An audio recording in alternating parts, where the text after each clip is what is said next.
All right. So what'd you say your name was? Michael. Michael. And then how old are you? 34. 34. I'm 35. You know, I thought I was 36 for a year. Really? Yeah. And then I did my taxes. And when I did my taxes, it said 36 or it said 35.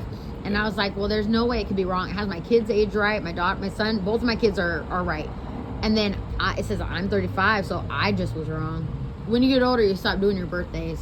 Yeah, pretty much. Right. All right. And then a little bit about your childhood. About my what? A childhood. Childhood. Did you have any addiction in your family? Yeah, some addiction in my family. I got into drugs when I was 15. Yeah, I was young too when I did.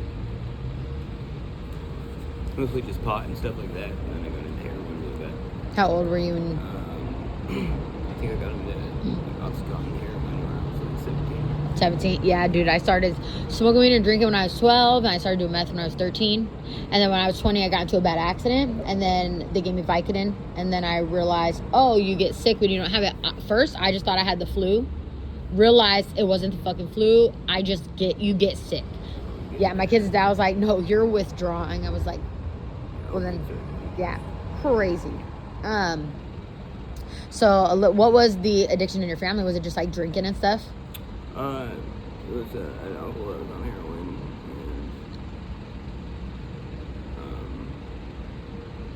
and that's pretty much the only like known addict in my family. But I kind of just got into drugs on my own because I was a big pothead. Right. And then, You think pot's a gateway drug for the person? Maybe. I think the crowd of people you hang out with is. Same, because when I started doing meth, I don't think I would have seeked it out if it wasn't for the crowd of people that I was around. And then one night, I was like 13, I was getting drunk with my friends, and I think so. I don't even remember, because when I would drink, I would black out drink. So I don't even really remember doing it. I just remember the next day I had some. Right. Yeah. And I didn't know I bought it. I didn't know I did it. I just woke up from a blackout with meth on me. And then I went over to one of my friends, and she was sitting in the bath, and I went in there, and I just showed her, and she got up, got excited. She was like in her 20s. I'm like 13. And she's like, how'd you get this? I was like, I guess I bought it. And she was like, what? She's like, you smoke? And I was like, I did. I mean, I don't know if I do, but I'll do it right now. Right. She pulled out a pipe. She said, okay, lock the door. She must have been smoking in that bathroom already. She said, okay, lock the door. And then pulled out her pipe. And then, fuck, it was game on from there. My mom would always tell me, though, you're going to be just like your dad. You're going to be just like your dad. And I didn't really know what she meant, but that's what she meant. Right. They have a way of really becoming the only thing that matters, especially when you're younger. Yeah. Yep. Yeah, it was crazy. Crazy. Are you homeless now? Yeah, I've been homeless for the last 10 years. 10 years. I was homeless, but I was only homeless for 4 years. Mom kicked me out at 13. So from 13 to 16, I was homeless. And then from 2016, so I must have been 26. So from like 2 years then, too. But thank God that I was in jail during the cold winters. So what do you do for the winters? Gosh. Winters, I don't know. I'm mostly just out here. It's basically whatever I've got going on, personally, or I'm mostly just try to find time to relax and be around decent people. Right. Yeah. That helps. Do you hold on, I'm thinking of a question. I had it and I forgot it. I'm sorry. I'm focused on getting back to work, honestly. Right. So, a little bit about just like home, like how else has it been? Like what has addiction took from you? Pretty much everything. It's crazy. I heard a saying, and they say the needle is small. Oh, she said the needle is small, but it'll fit your house, your car, your kids, your money. Oh, heck yes. Right? Isn't that crazy? I don't remember who I heard that from, but I heard it from somebody. I will hardly ever even touch a needle anymore. But because I used to be so bad on it. And I mean, I think I shot heroin for like 20 years. How did your veins stay so good? Because that's another thing. Don't they I don't have collapse? good veins. They never collapse? Oh, they did. Oh, they did? Yeah, I hardly have any veins left. Oh, you hardly have any veins. Oh, I Yeah. thought you said I have good veins. Yeah, You hard, okay. I used to have shoot up in my neck, in front of my neck. Oh, But- yeah. The first time I seen someone do that, because I've tried it 25 to like 35 times, I've shot up, but bro, I have the smallest veins. Nothing Oh, is yeah. getting in there.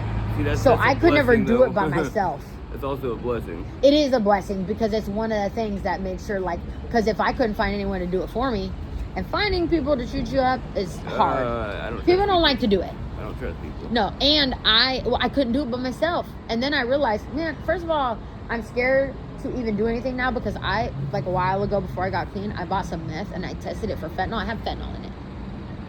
It had fentanyl in it. Why would meth So have I- fentanyl in it? That's what I'm saying. They're mixing uppers Oh, and downers. gross. And so I would never put that shit in my arm because No. you can always give a little, you can't take any back. Once No. that's gone, once that's in your body, you better have some Narcan ready and a friend that's ready to save your life because a lot of people will walk away from you and take the Oh, rest yeah. of the dope in your fucking pocket. Oh yeah. Oh my God. They're overdosing. Oh, call an ambulance. Oh, but I have drugs on me. I have a warrant. And they'll walk off. Who fucking cares? You're I gonna don't save give a their shit. life. I know. Like, I've never walked away. I'm always the one, like, usually the only one that stays behind. You right. know? Same. But I've never lost anybody that way. You know, Right. No. I never went to jail that way either. So. No, because they're not even focused on you at that point. They're focused on the person who's like dying. Once you get them there, fuck, you could slip away if you're really that worried about it. Right. But get them there. Don't Yeah. leave them. Yeah, no That's kidding. always crazy. That's Like fucked. I will be driving down the because I work like close to here and then I work on 4th and Davis. And so Okay. I will see people like and I will make sure that they're breathing before I walk away. You know, like I always check. I couldn't just leave them. Right. Yeah, no, I can't. It's crazy. It's crazy. Do you have any advice for the youth to stay on the right track, listen to their mom, maybe not do drugs? I'm not gonna tell anybody not to do drugs. I would say stay away from the powder and the fentanyl and stuff. Right.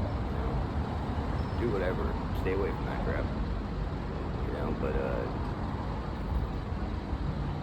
be around good people. You know, That's important. Positive people. Yeah, positive people Don't find be around good. a crowd that's the cool kids that they're all just a bunch of dumb shits that are going nowhere.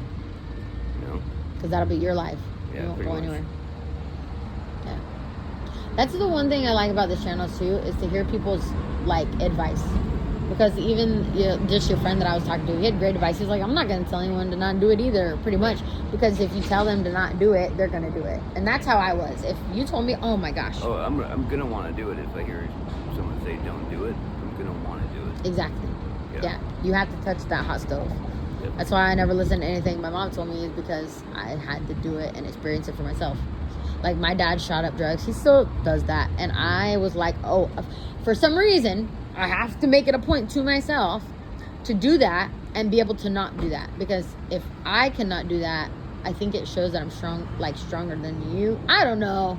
It's a weird little thing in my head. But I was like, I have to be able to do it and not do it. Like I have to, I don't know why. I thought that when I was 13. I remember we were getting high and I was like, look, I want to do it this way. And then they were like, no, that's a bad idea. And I was like, well, my dad does it and I want to see what it's about, and I want to be able to make sure I can stop. I don't know if that's a good idea, but people learn a bunch of different ways. So, all right, I think we're gonna have to end the interview now. I gotta get to work. Okay. All right, thank you. All right.